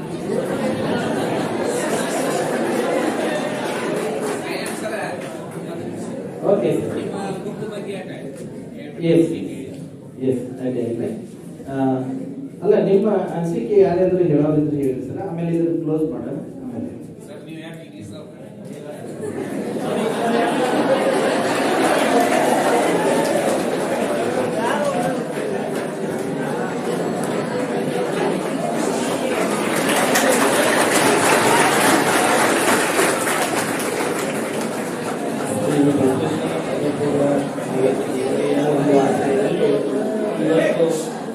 ಅತಿಥಿ ಉಪನ್ಯಾಸವನ್ನು ನಾವೆಲ್ಲ ಅರೇಂಜ್ ಮಾಡಿದ್ವಿ. ಮೊದಲಿಗೆ ನಾವು ಗರ್ವೇಟಿ ಗುರುಗಳಿಗೆ ಧನ್ಯವಾದಗಳು ಹೇಳಬೇಕು. ಯಾಕಂದ್ರೆ ಇಂಥ ಒಂದು ಉಪನ್ಯಾಸವನ್ನ ನಮ್ಮ ವಿದ್ಯಾರ್ಥಿಗಳಿಗೆ ಕೊಡುವ ಒಂದು ಪ್ರಯತ್ನ ಮಾಡ್ತಾ ಇದ್ದಾರೆ. ಅವ್ರಿಗೆ ಮೊದಲು ಧನ್ಯವಾದಗಳು ಹೇಳ್ಬೇಕು ನಾವು. ಆಮೇಲೆ ಇನ್ನೊಂದು ವಿಷಯ, ನಮ್ಮ ಶಿಕ್ಷಣ ಸಂಸ್ಥೆಯ ಚೇರ್ಮನ್ರು ಇವತ್ತು ನಮಗೆ ಹೊಸ ಒಂದು ಬಿಲ್ಡಿಂಗ್ ಬರುವಂತ ಒಂದು ಅವಕಾಶ ಮಾಡಿಕೊಟ್ರು. ಅವ್ರು ಹೇಳಿದಂಗ 1 ತಿಂಗಳಲ್ಲಿ ನಿಮ್ಗೆ ಅಲ್ಲಿ ಅವಕಾಶ ಮಾಡಿಕೊಡ್ತೀವಿ ಅಂತ ಹೇಳಿದ್ರು. ಅದು ಕೂಡ ನಮಗೆ ಇವತ್ತು ಹೆಮ್ಮೆ ವಿಷಯ. ಅವರಿಗೂ ಕೂಡ ಧನ್ಯವಾದಗಳನ್ನು. ಈಗ ಉಪನ್ಯಾಸಕ್ಕಾಗಿ ಬಂದು ಇವತ್ತು ಬಹಳಷ್ಟು ಟ್ರಿಕ್ಸ್ ಗಳನ್ನು ಹೇಳ್ಕೊಟ್ರು. ವಿದ್ಯಾರ್ಥಿಗಳಿಗೆ ಓದೋ ಕೊರತೆ ಇರ್ತದ, ಅದನ್ನ ಹೆಂಗ್ ನೆನ್ಪಿಟ್ಕೊಳ್ಬೇಕು ಅನ್ನೋದು ಗೊತ್ತಿರಲ್ಲ. ನಾವು ದಿನಾಲು ಹೇಳ್ತಿರ್ತೀವಿ, ಆದ್ರೂ ಕೂಡ ವಿದ್ಯಾರ್ಥಿಗಳು ಅದನ್ನ ತಪ್ಪುಗಳನ್ನು ಮಾಡ್ತಿರ್ತಾರೆ. ಅದನ್ನ ಹೆಂಗ ಟ್ರಿಕ್ಸ್ ಗಳ ಮೂಲಕ ನೆನ್ಪಿಟ್ಕೋಬೇಕು. ಮತ್ತೆ ಎಕ್ಸಾಮ್ ದೃಷ್ಟಿಯಿಂದ ಅಷ್ಟ ಓದಬಾರ್ದು. ನಮ್ಮ ನಾಲೆಜ್ ಬೆಳೆಸುವ ಸಂಬಂಧ ಓದಬೇಕು. ಆಮೇಲೆ ರೈಟಿಂಗ್ ದಲ್ಲಿ, ಬರವಣಿಗೆಯಲ್ಲೂ ಕೂಡ ಬಹಳಷ್ಟು ವಿದ್ಯಾರ್ಥಿಗಳು ಫೇಲ್ ಆಗ್ತಿರ್ತಾರೆ. ಅವರಲ್ಲಿ ವಿಷಯಗಳ ಸಂಗ್ರಹ ಸಾಕಷ್ಟು ಇರ್ತದೆ, ಆದ್ರೂ ಕೂಡ ಅವರು ಬರವಣಿಗೆಯಲ್ಲಿ ಮಾರ್ಕ್ಸ್ಗಳು ಕಟ್ ಆಗೋದು ಅಥವಾ ಬೇರೆ ಬೇರೆ ತಪ್ಪುಗಳು ಮಾಡ್ತಿರ್ತಾರೆ. ಅವುಗಳನ್ನು ತಿದ್ಕೊಳ್ಳಕ್ಕೂ ಕೂಡ ಅವರು ಟ್ರಿಕ್ಸ್ ಗಳನ್ನು ಕೊಟ್ಟರು. ಇವು ವಿದ್ಯಾರ್ಥಿಗಳು ಸರ್ವಸಾಮಾನ್ಯವಾಗಿ ಈ ಒಂದು ವಿಷಯಗಳು ಅವರಿಗೆ ಅಚ್ಚುಕಟ್ಟಾಗಿ ಬೇಕಾಗಿದ್ದು ಅದನ್ನ ತಿಳಿಸ್ಕೊಟ್ಟರು. ಅವ್ರಿಗೂ ಕೂಡ ನಾವು ತುಂಬಾ ತುಂಬಾ ಧನ್ಯವಾದಗಳನ್ನು ನಮ್ಮ ಶಿಕ್ಷಕ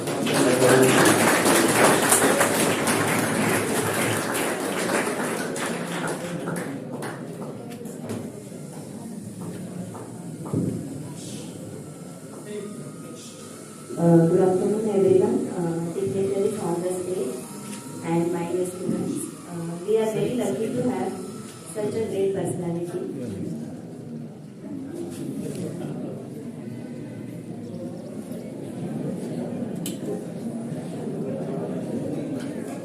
ಸರಿ.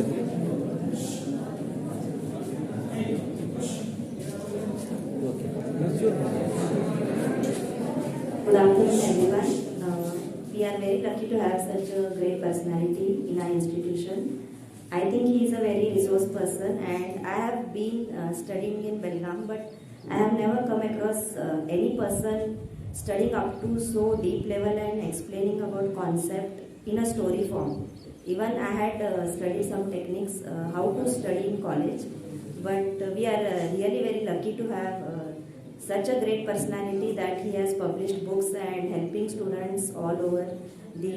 I have heard that he is working on many languages also, not only one. So really, I am very happy that you have invited me for such a useful function, and I hope he still works on many other subjects. I wanted to know whether he explains on physics, law, and chemistry. So because children, they get scared only in the science field. Because being a science student, I had fear for maths, because of which I could not continue my studies in engineering. So I wanted to know whether you have techniques so that in future students will not face that problem of maths. Because many parents, they put a pressure on children in childhood that maths is very difficult to study. But I don't think if the techniques are there to study all the subjects, then it will be very helpful for the future generation. Thank you, sir, for being the resource person, and we are very lucky to be part of this program. Thank you. Thank you madam. Madam ಅವರು maths ಮತ್ತು physics ಬಗ್ಗೆ ಕೇಳಿದ್ರು, ಒಳ್ಳೇದಾಯ್ತು. ನಾನು ಸಮಯ ಭಾಳ ಆಗ್ಲಿಕ್ಕತ್ತದ, ಬೇಗ close-up ಮಾಡೋಣ ಅಂತ ವಿಚಾರ ಮಾಡ್ತಿದ್ದೆ. ಬಟ್ ಹೇಳಲೇಬೇಕು, ನಿಜಕ್ಕೂ ಮ್ಯಾಥ್ಸ್ ಮತ್ತು ಸೈನ್ಸ್. ಒಂದು ನಿಮಿಷ.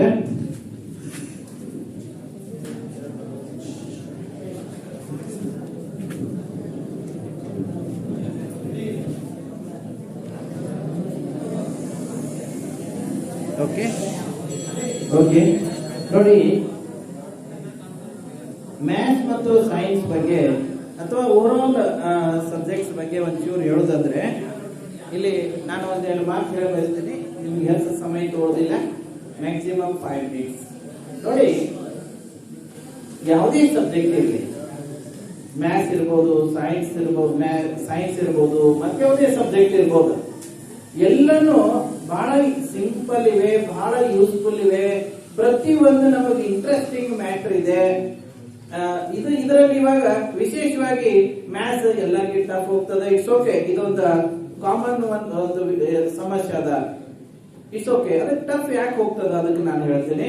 ಯಾಕೆ ಹೇಳ್ತೀನಪ್ಪ ಅಂತಂದ್ರೆ, ನನ್ನ ಮ್ಯಾಥ್ಸ್ ನಾನು ಸೈನ್ಸ್ ದಲ್ಲಿನೂ ಸ್ಟಡಿ ಮಾಡಿದ್ದೇನೆ, ಆರ್ಟ್ಸ್ ದಲ್ಲಿನೂ ಸ್ಟಡಿ ಮಾಡಿದ್ದೇನೆ. ಮ್ಯಾಥ್ಸ್ ನಂದು 100% ಇದೆ. ಯಾವಾಗಲೂ ಎಕ್ಸ್ಟ್ರಾ ಕ್ವಶನ್ಸ್ ಕೊಟ್ಟದ್ದು ನಾನು ಲೈಫ್ ಲಾಂಗ್ ಬಿಡಿಸ್ಕೊಂಡು ಬಂದೇನೆ. ನನ್ನ ಮಕ್ಕಳು ಹಾಗೆ ನನ್ನ ಅದೇ ತರ ಸ್ಟೂಡೆಂಟ್ಸ್ ಅನ್ನ ಕ್ರಿಯೇಟ್ ಮಾಡಿದ್ದೇನೆ. ಫಿಸಿಕ್ಸ್ ಅಷ್ಟೇ ಸರಿ. ಸೊ ನಾನು ಒಂದು ಮ್ಯಾಥ್ಸ್ ದಲ್ಲಿ ನಿಮಗೆ ಟೆಕ್ನಿಕ್ ಬಹಳಷ್ಟು ನಾನು ಯೂಟ್ಯೂಬ್ ನಲ್ಲಿ ನಿಮ್ಗೆ ಸಿಗ್ತಾ ಮುಂದೋಗಿ ಸ್ವಲ್ಪ ಸಮಯ ಹೆಚ್ಚಿಗೆ ಆಗ್ತದ. ಅದ್ರ ಒಂದೇ ಜಸ್ಟ್ ಒಂದು ಐಡಿಯಾ ಹೇಳ್ತೇನೆ ನಿಮಗೆ. ಮ್ಯಾಥ್ಸ್ ಇಷ್ಟು ಇಂಟ್ರೆಸ್ಟಿಂಗ್ ಸಬ್ಜೆಕ್ಟ್ ಅದ ರೀ, ಮತ್ತು ಶಾರ್ಟ್ ಕಟ್ ಸಬ್ಜೆಕ್ಟ್ ಅದ. ಜಸ್ಟ್ 0 to 9 ರೈಟಿಂಗ್ ಬಗ್ಗೆ ಹೇಳ್ತೀನಿ. 0 to 9 10 ನಿಮಿಷ ಚೆನ್ನಾಗಿ ಬರೀಲಿಕ್ಕೆ, ಹೇಗೆ ಪ್ರಿಂಟೆಡ್ ಇರ್ತಾವ ಹಾಗೆ ಬರೀಲಿಕ್ಕೆ ಪ್ರಾಕ್ಟೀಸ್ ಮಾಡಿ 10 ನಿಮಿಷ ಬೇಕಾಗ್ತದ. ಅವನ್ನೇ ಎಲ್ಲ 0 to 9 ಯೂಸ್ ಮಾಡ್ಕೊಂಡು ನಾವು ಲೆಕ್ಕಾಚಾರ ಮಾಡ್ತೀವಿ. ಆಮೇಲೆ ಇನ್ನ ಮ್ಯಾಥ್ಸ್ ನಲ್ಲಿ ಮಗ್ಗಿಗಳ ನಾನು ಆರಂಭದಲ್ಲಿ ಒಂಚೂರು ಇಂಟ್ರೊಡಕ್ಷನ್ ದಲ್ಲಿ ಮಾಹಿತಿ ಕೊಟ್ಟಿದ್ದೇನೆ. ನಾನು ನಿಮ್ಮ ಮಗ್ಗಿಗಳ ಬಗ್ಗೆ ಬಹಳಷ್ಟು ಟ್ರಿಕ್ಸ್ ಕೊಡೋವಿದ್ದೀನಿ. ನೋಡಿ, ಒಂದು ಸಿಂಪಲ್ ಒಂದು ಫಾರ್ಮೇಟ್ ಹೇಳ್ತೀನಿ. ನಾವು ಎರಡನ್ನು ಸೇಮ್ ನಂಬರ್ ಕೂಡ್ತೀವಿ. ಉದಾಹರಣೆಗೆ 2 + 2 + 2 + 2 + 2 ಎರಡರ ಬಗ್ಗೆ ರೆಡಿ ಆಗ್ತದೆ. ಅಂದ್ರೆ ಕೂಡ್ಸೋದ್ರ ಶಾರ್ಟ್ ಕಟ್ ಮಗ್ಗಿ ಇರ್ತದ ಅಥವಾ ಮಲ್ಟಿಪ್ಲಿಕೇಶನ್ ಇರ್ತದ. ಅದರ ಶಾರ್ಟ್ ಕಟ್ ಸ್ಕ್ವೇರ್ ಇರ್ತದ. ಅದಕ್ಕೆ ಶಾರ್ಟ್ ಕಟ್ ಕ್ಯೂಬ್ ಇರ್ತದ. ಇನ್ನು super short cut rules of indices, ಘಾತಾಂಕದ ನಿಯಮಗಳು.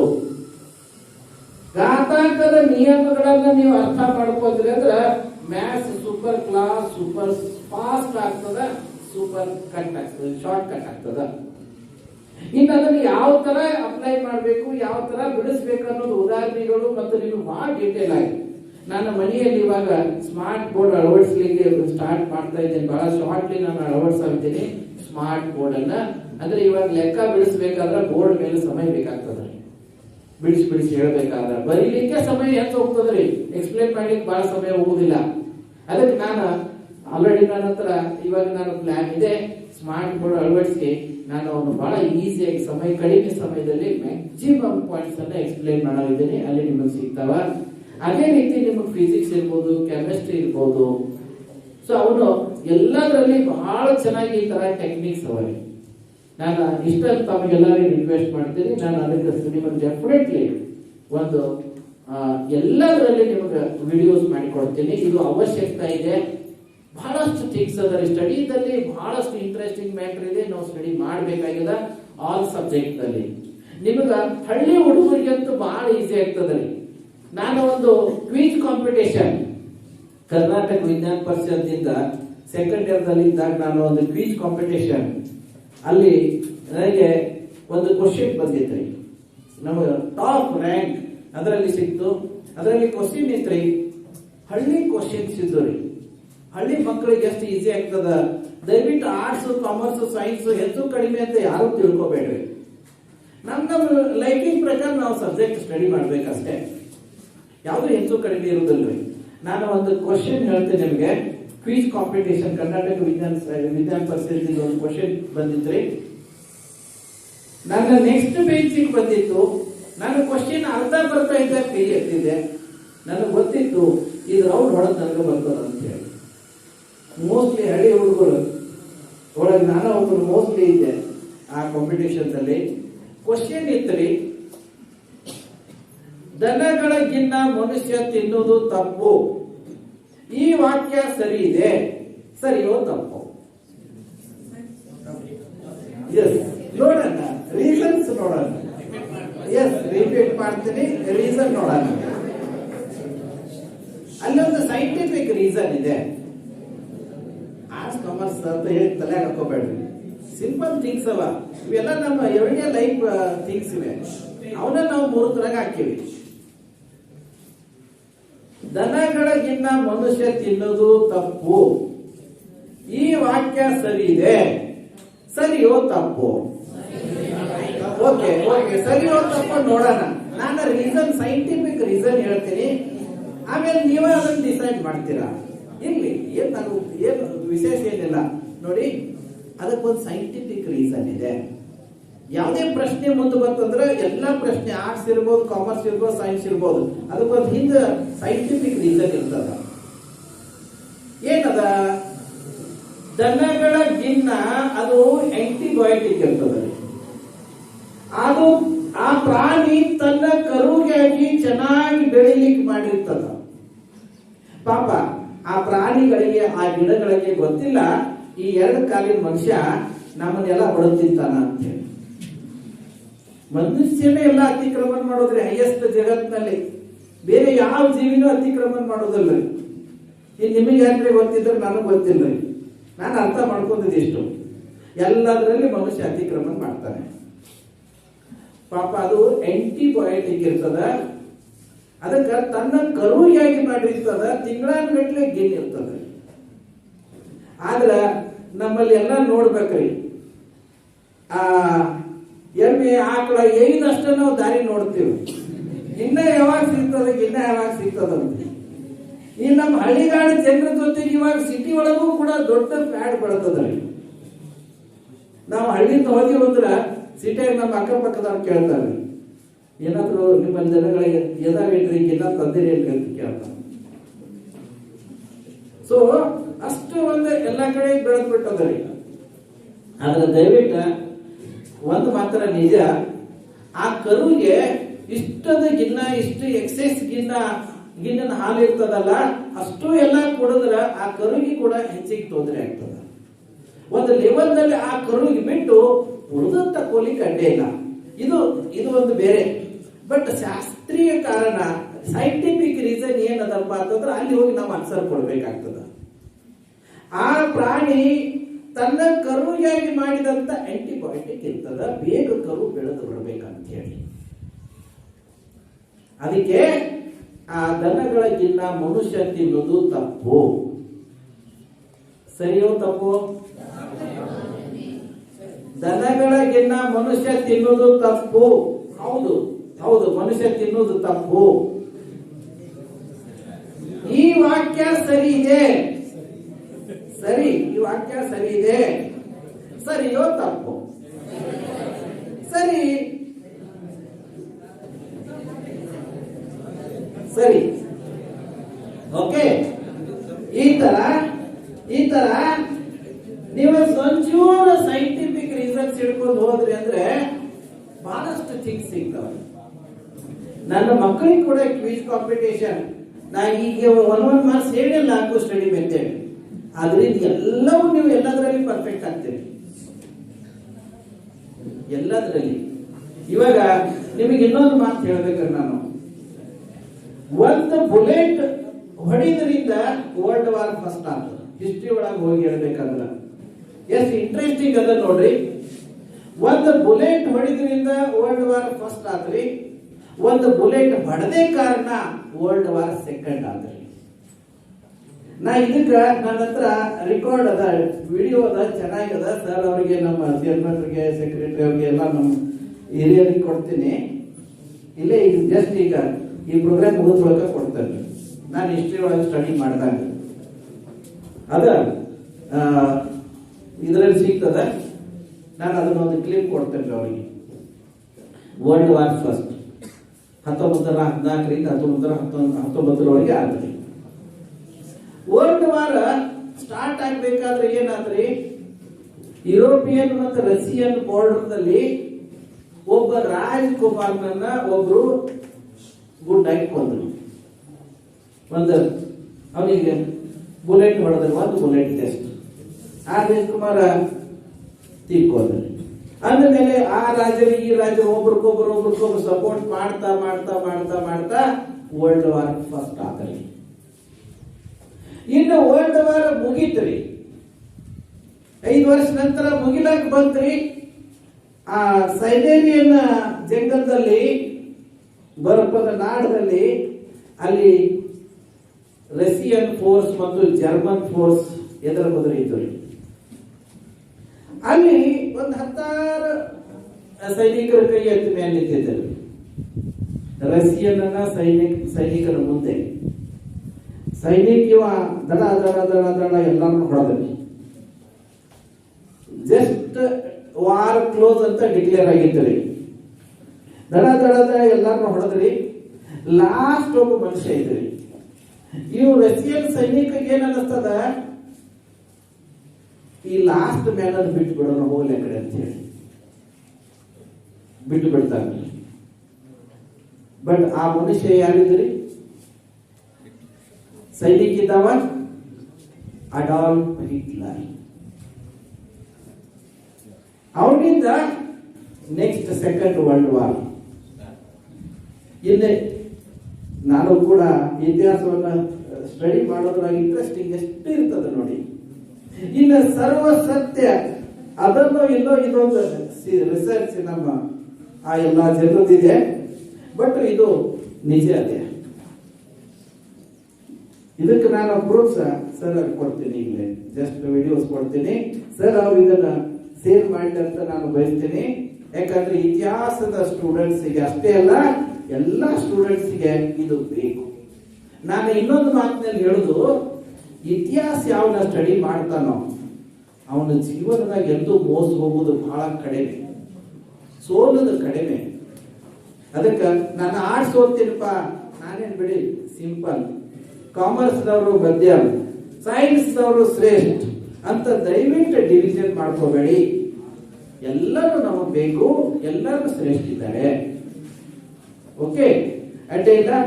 ಮೇಡಮ್ ಅವರು ಕೇಳಿದಾಗ, ತಾವು ಎಲ್ಲ ಬಯಸಿದಾಗ ನಮ್ಮ ಅನೇಕ ನನ್ನ ವಿಡಿಯೋಸ್ ಎಲ್ಲ ಭಾಷೆಗಳಲ್ಲಿ ಎಲ್ಲ ವಿಷಯಗಳಲ್ಲಿ ಡೆಫಿನೆಟ್ಲಿ ಮಾಡಿ ಕೊಡ್ತೀನಿ ಅಂತ ಹೇಳಿ ಒಂದು ಮಾತು ಕೊಡುತ್ತೆ. ನಾನು ಈ ವಿಚಾರಗಳಲ್ಲಿ ಮುಗಿಸ್ತಾ ಇದ್ದೀನಿ. ಎಲ್ಲ ಸಬ್ಜೆಕ್ಟ್ ದಲ್ಲಿ ನಾನು ಡೆಫಿನೆಟ್ಲಿ ನಿಮಗೆ ಕೊಡ್ತೀನಿ. Okay, thank you very much. Thank you.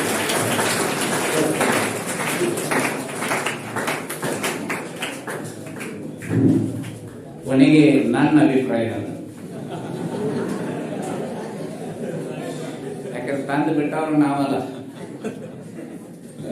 ಮಾನ್ಯ ಅಂಕುಶ್ ಅವರ ಅಪ್ಪಣೆ ಮೇರೆಗೆ ಒಂದು ವಿಷಯ ಹೇಳಿದ್ರು ಸೈನ್ಸ್ದೊಳಗ, ಆಂಟಿ ವೈರಲ್ ಆಂಟಿಬಯೋಟಿಕ್ ಬಗ್ಗೆ ಹೇಳಿದ್ರೆ ನಮ್ಮ ಬಯಾಲಜಿ ಒಳಗೆ ಒಂದು ವಿಷಯ ಬರ್ತೈತಿ, breast milk is best milk ಅಂತ.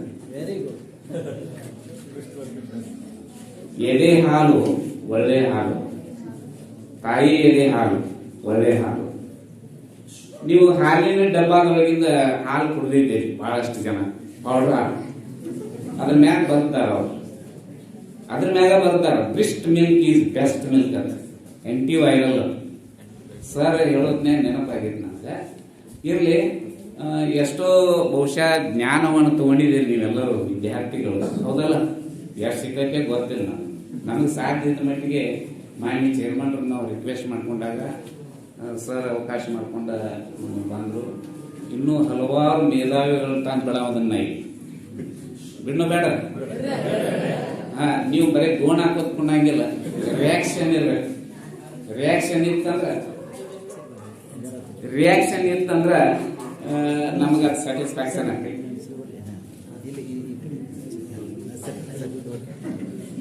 ನಿಮ್ಮ ಪ್ರತಿಕ್ರಿಯೆಗಳು ನಮಗ್ ಬರ್ತಿರ್ಬೇಕು.